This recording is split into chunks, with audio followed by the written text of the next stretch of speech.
Hi hello నమస్తే నేను సిరి.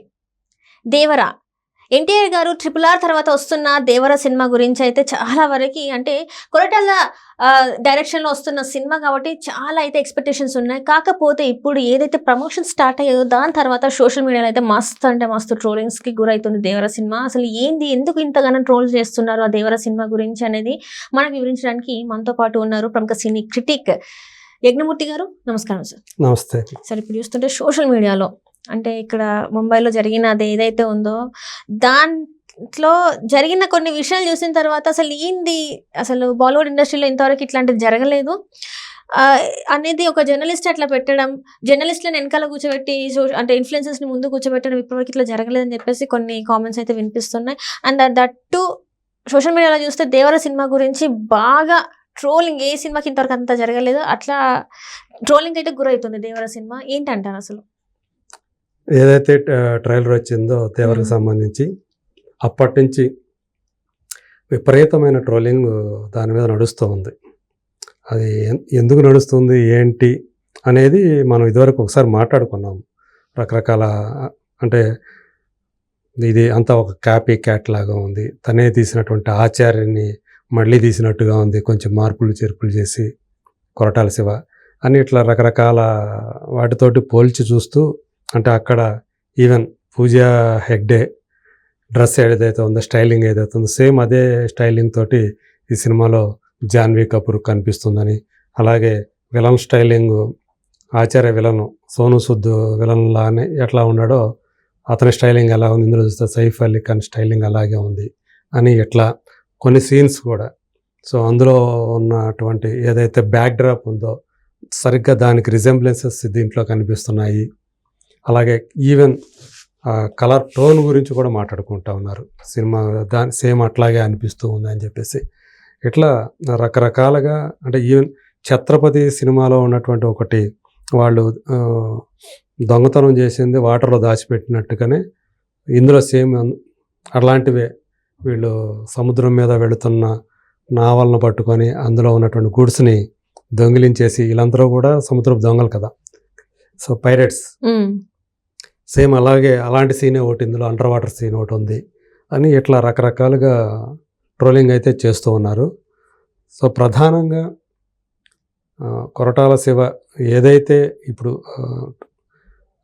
27వ తేదీ సినిమా రిలీజ్ ఉంది, సో దగ్గరగా వస్తూ ఉంది, ఇంతవరకు ప్రమోషన్సే స్టార్ట్ చేయలేదు ఏంటి అని చెప్పేసి అనుకుంటున్న టైంలో మొత్తానికి స్టార్ట్ చేశారు. అది కూడా ఇక్కడ కాకుండా ముంబై వెళ్ళి స్టార్ట్ చేశారు.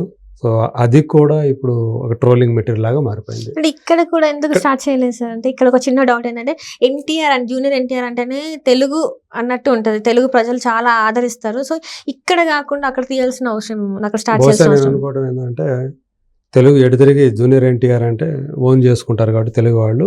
సో మిగతా అన్ని చోట్ల కూడా ప్రమోషనల్ ఈవెంట్స్ చేసుకొని క్యాంపెయిన్స్ చేసుకొని ఇక్కడికి చివరిలో హైదరాబాద్కి వచ్చి హైదరాబాద్ లేదా అంటే ఏపీ ఇక్కడ లాస్ట్లో చేద్దామనే ఉద్దేశంలో ఉన్నట్టు కనిపిస్తూ ఉంది. వాళ్ళ షెడ్యూల్ అలా అనిపిస్తూ ఉంది. సో ఇది పాన్ ఇండియా రిలీజ్ కాబట్టి మొదట హిందీతోటే, హిందీ వాళ్ళకి కొంచెం ఎక్కువగా కనెక్ట్ అయితే కొంచెం దేశవ్యాప్తంగా హిందీ బెల్ట్ అనేది ఎక్కువగా ఉంటుంది కాబట్టి మాట్లాడే వాళ్ళు ఎక్కువ ఉంటారు కాబట్టి కొంచెం ఉపయోగకరంగా ఉంటుందనే ఉద్దేశంతో హిందీలో స్టార్ట్ చేశారని అనుకోవాలి. అయితే దీనికి సంబంధించి ఇప్పుడు సందీప్ రెడ్డి వంగ అతనితోటి ఒక గ్రూప్ ఇంటర్వ్యూ ఒకటి కండక్ట్ చేశారు, సో ప్రమోషన్స్ నిమిత్తం. అయితే ఇప్పుడు అదే ట్రోలింగ్కి గురవుతూ ఉంది. అందులో సందీప్ రెడ్డి వంగ హావభావాలు, అవతల వాళ్ళు ఈయన ఎవరినైతే అడిగాడో వాళ్ళు సమాధానం చెప్తుంటే దానికి ఈయన హావభావాల్ని సోషల్ మీడియాలో పోస్ట్ చేసి ట్రోల్ చేస్తున్నారు. ఆయన అసలు ఏమాత్రం ఇంట్రెస్ట్ లేనట్లుగా, చాలా అవతల వాళ్ళు చెప్పే చాలా బోర్ ఫీల్ అవుతున్నట్లుగా, అలా అతని హావభావాలు ఉన్నాయి. సో వాళ్ళు చెప్పేదానికి ఈయనకే నచ్చట్లేదు, ఈయనకే బోరు కొట్టేస్తున్నాయి సందీప్కి అన్నట్లుగా దాని కామెంట్లు అవి చేస్తూ ఆ బిట్ని పెట్టి ఆ వీడియోల్ని ఇప్పుడు పోస్ట్ చేస్తూ అలా ట్రోల్ చేస్తున్నారు. అలాగే ఇప్పుడు కపిల్ శర్మ షో ఒకటి ఉంది, సో దానికి సంబంధించిన ప్రోమో బయటకు వచ్చింది. సో అక్కడ కూడా జూనియర్ ఎన్టీఆర్ని ఆయన స్థాయికి తగ్గట్లుగా అక్కడ లేదు, అక్కడ చూస్తే అక్కడ ఆ కామెడీ అదంతా చూస్తూ ఉంటే జూనియర్ ఎన్టీఆర్ని ఒక కమెడియన్ లాగా మార్చేశారు అక్కడ కపిల్ శర్మ. సో ఇది చూస్తూ ఉంటే ఆయన స్థాయి ఏదైతే ఉందో junior NTR man of masses అని చెప్పేసి అంటూ ఒక పక్కన, ఇంకో పక్క అలా కమెడియన్గా చేయటం ఎంతవరకు కరెక్టు అని అట్లా దాన్ని ట్రోల్ చేస్తున్నారు. వీటన్నిటి గురించి మీరు ఇందాక ప్రస్తావించారు, అక్కడ ఏదైతే ముంబైలో ఈవెంట్ జరిగిందో అక్కడ ఒక బాలీవుడ్కి సంబంధించినటువంటి ఒక జర్నలిస్టు ఆయన సోషల్ మీడియాలో పోస్ట్ చేసినటువంటి ఒక వీడియో ఇప్పుడు వైరల్ అవుతా ఉంది. సో అక్కడ ఏమైంది, ఎప్పుడు ఇంతవరకు హిందీ వాళ్ళకి హిందీ పెద్ద పెద్ద స్టార్ ఉన్నారు, షారుఖ్ ఖాన్, సల్మాన్ ఖాన్, ఆమిర్ ఖాన్, అలాగే హృతిక్ రోషన్, రణబీర్ కపూర్, అజయ్ దేవగన్, ఇలాంటి గొప్ప గొప్ప స్టార్స్ అక్కడ ఉంటే ఎప్పుడూ కూడా అక్కడ ఒక జై అజయ్ దేవగనను, జై అమితాబ్ బచ్చనను, జై షారుఖ్ ఖాన్ అను ఇట్లా ఆ ఈవెంట్లో అక్కడికి వచ్చిన వాళ్ళు గొడవ చేయటం అనేది, అరవటం, కేకలు వేయటం అనేది ఎప్పుడు ఉండదు. అసలు ఆ టైప్ ఆఫ్ అట్మాస్ఫియర్ అనేది అసలు ఉండదు అసలు. కానీ ఇక్కడికి వచ్చేటప్పటికి జై జూనియర్ ఎన్టీఆర్, జై ఎన్టీఆర్ అని చెప్పేసి ఎంతసేపు ఆ కేకలు వేస్తూ ఉన్నారు కొంతమంది అంటే పెయిడ్ బ్యాచ్ అని తీసుకొచ్చినట్లుగా అనిపించింది. సో వీళ్ళు ఆ ట్రైలర్ రన్ చేస్తున్నప్పుడు కానీ, అలాగే అక్కడ గెస్ట్లు ఎవరైతే ఉండారో సో వాళ్ళు మాట్లాడుతున్నప్పుడు కానీ ఏమీ వినపట్లేదు మాకు. మమ్మల్ని జర్నలిస్టులు అందరినీ కూడా తీసుకెళ్ళి వెనకబడేశారు. సో వీళ్ళు ఎవరైతే జై ఎన్టీఆర్ అని చెప్పి కేకలు పెడుతున్నారో, అరుస్తున్నారో వాళ్ళని ముందు పెట్టారు. వాళ్ళందరూ కూడా సోషల్ మీడియా ఇన్ఫ్లుయర్స్ అంట. సో ఇది ఏం బాగాలేదని చెప్పేసి అతను చెప్తున్నటువంటి వీడియో ఇప్పుడు సోషల్ మీడియాలో బాగా సర్క్యులేట్ అవుతూ ఉంది. సో ఈ రకంగా మొత్తం కూడా దేవర్కి ఎందుకనో ఆ ట్రైలర్ రిలీజ్ అయినప్పటి నుంచి కూడా పాజిటివ్ సైడ్ కంటే కూడా నెగటివ్ సైడు ఎక్కువగా దాని మీద అంటే ట్రోలింగ్ అనేది ఎక్కువగా జరుగుతూ ఉంది. సో ఆ కంటెంట్ ఎలా ఉంది ఏంటి అనేది మనం సినిమా వస్తే కానీ దగ్గరలో ఉంది. ఇంకో 9 రోజుల్లో మనకి 11 రోజుల్లో సినిమా మన ముందుకు రాబోతుంది, 27వ తేదీ కాబట్టి. మరి ఈ లోపల సో దానికి సంబంధించి ఎంత ట్రోలింగ్, ఎంత నెగిటివిటీ అనేది సర్క్యులేట్ అవటం మాత్రం సినిమాకి మేలు చేకూర్చే అంశం అయితే కాదు.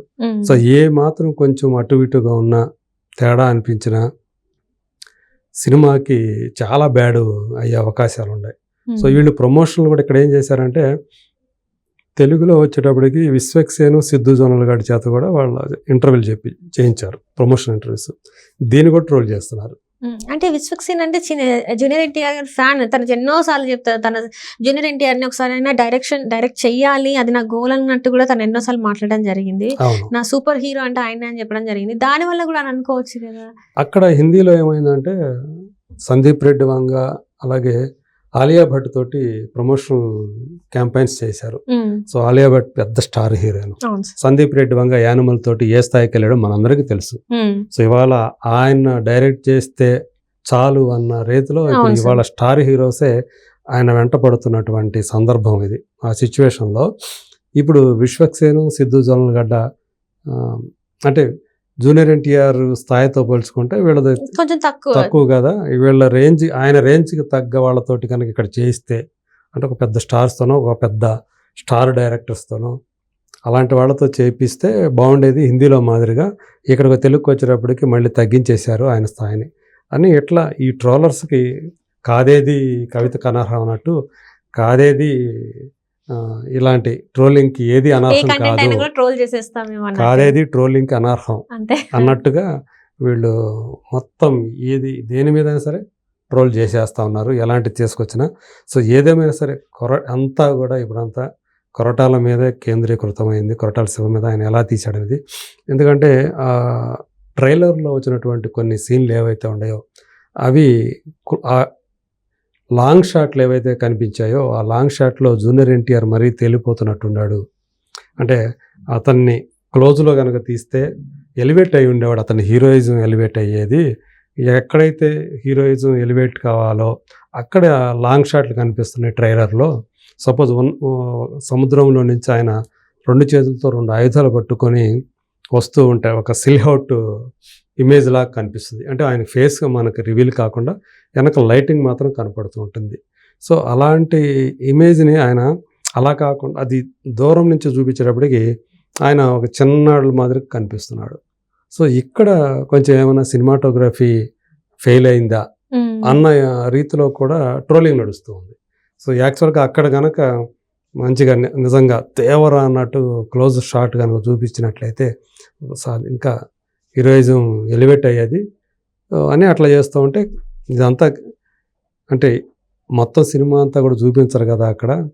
కొన్ని షాట్లు కొంతవరకు అంటే ఆ క్యూరియాసిటీ రేకెత్తడం కోసమే కదా ట్రైలర్లో చూపించేది. సినిమా 3 గంటల సినిమా ఉంది, ఇది చూపించింది మనకు 3 నిమిషాల లోపే ట్రైలరు. సో అది దాన్ని చూసి మనం మాట్లాడటం కరెక్ట్ కాదు. సో అప్పటికి కూడా చాలా మంచి ఇంట్రెస్టింగ్ మంచి చాలా హీరోయిజానికి సంబంధించి దేవర అతనికి క్యారెక్టరైజేషన్ సంబంధించి చాలా మంచిగానే ప్రొజెక్ట్ చేశారు అని జూనియర్ ఎన్టీఆర్ ఫ్యాన్స్ వాళ్ళు సమర్థించుకుంటూ తమ హీరోని డిఫెండ్ చేసుకుంటూ వాళ్ళు వస్తున్నారు. అలాగే కొరటాల శివ కూడా. సో ఏదేమైనప్పటికీ కూడా ట్రైలర్ రిలీజ్ అయిన తర్వాత దేవర సో ఈ స్థాయి ట్రోలింగ్ జరగడం అనేది గతంలో మనం ఎప్పుడూ చూడలేదు. సో ఇందులో మెగా అంటే రామ్ చరణ్ ఫ్యాన్స్ కొంత అంటే మొత్తం అని చెప్పను కానీ వీళ్ళిద్దరి మీద junior NTR fans Ram Charan fans మీద వాళ్ళిద్దరు ఎంత ఫ్రెండ్స్ అయినప్పటికీ కూడా ఈ ఫ్యాన్స్ మధ్య ఒక పెద్ద వార్ నడుస్తుంది. RRR దగ్గర నుంచి నడుస్తుంది. మా హీరో క్యారెక్టర్ బాగుంది అంటే మా హీరో క్యారెక్టర్ బాగుంది గొప్పగా ఉంది అని చెప్పేసి వాళ్ళు అలా అప్పటి నుంచి ఈ వార్ నడుస్తుంది. అట్లాగే రామ్ చరణ్ ఫ్యాన్స్ కొంతమంది కావాలని పనిగట్టుకొని దేవర మీద ఇలాంటి ట్రోలింగ్కి పాల్పడుతున్నారు అనేది ఒకటి వినిపిస్తున్నటువంటి మాట. సో ఏదైనప్పటికీ కూడా ఈ ట్రోలింగ్ అనేది సినిమాకి ప్లస్ అవుతుందా మైనస్ అవుతుందా ఇదంతా కూడా అనేది సెప్టెంబర్ 27వ తేదీ మనకి చాలా స్పష్టంగా తెలియజేయనుంది. సో ఏమాత్రం ఈ ట్రోలింగ్కి ఆస్కారం ఇచ్చేటట్లు సినిమా కూడా ఉంటే మాత్రం చెప్పలేం మనం. సో అది అలా కాకుండా కొరటాల శివ ఇదివరకు తాను తీసిన 5 సినిమాల్లో మొదటి 4 సినిమాలు ఎలా సూపర్ హిట్ బ్లాక్ బస్టర్ అయ్యాయో ఒక ఆచారం మినహాయించి 5వ సినిమా. సో ఈ సినిమా కూడా ఎందుకంటే మహేష్ బాబుతో 2 సినిమాలు తీస్తే 2 సినిమాలు హిట్ అయినాయి. సో మళ్ళీ మహేష్ బాబు తర్వాత ఆయన రెండోసారి డైరెక్ట్ చేసిన హీరో జూనియర్ ఎన్టీఆర్. సో కాబట్టి ఆ సెంటిమెంట్ ప్రకారం చూసినా కానీ ఇది హిట్ అవుతుంది అని చెప్పేసి కొంతమంది అలా వ్యాఖ్యానాలు చేస్తూ ఉన్నారు. మరి చూడాలి మరి ఏమవుతుంది ఏంటి. అన్ని ప్రశ్నలకి ఇది ట్రోలింగ్ మెటీరియలా కాదా లేకపోతే బీభత్సమైనటువంటి బ్లాక్ బస్టర్ అవుతుందా వీటన్నిటికి కూడా మనకి సెప్టెంబర్ 27న సమాధానం లభిస్తాయి.